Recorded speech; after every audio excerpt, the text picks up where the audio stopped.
тоҷикистон нақша дорад ки барои берун овардани шаҳрвандони бандмондааш дар русия парвозҳои иловагии ғайринақшавӣ ва ё чартериро ташкил кунад. интизор меравад ин парвозҳо дар моҳи июл роҳандозӣ гарданд. дар ин бора Азия Плюс бо такя ба манбаи худ дар ҳукумати Тоҷикистон хабар медиҳад.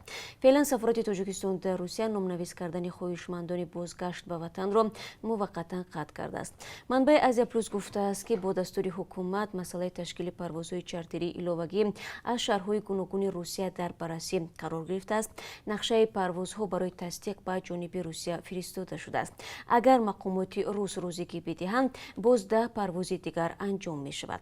ба қавли мусоҳиби хабаргузорӣ, дар ин парвозҳо низ бартарӣ ба қишри осебпазир, яъне афроди бемор, занон бо кӯдакони хурдсол, донишҷӯён ва онҳое ки бо мақсади сафари хизматӣ рафтаву дармонда буданд дода хоҳад шуд.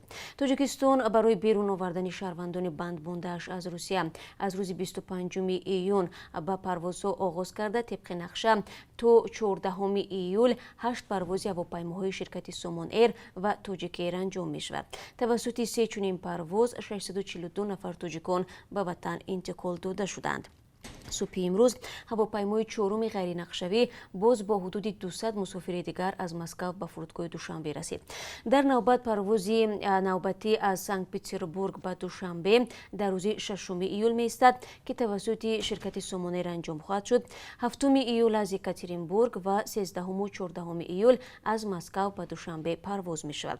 дар ҳамин ҳол сафорати Тоҷикистон дар Русия дирӯз эълон кард ки бинобар бениҳоят зиёд будани хоҳишмандони бозгашт ба ватан ба рӯйхатгирии шаҳрвандон ба таври мустақим дар бинои сафорат ва консулгариҳои генералии Тоҷикистон дар Русия муваққатан қатъ карда мешавад.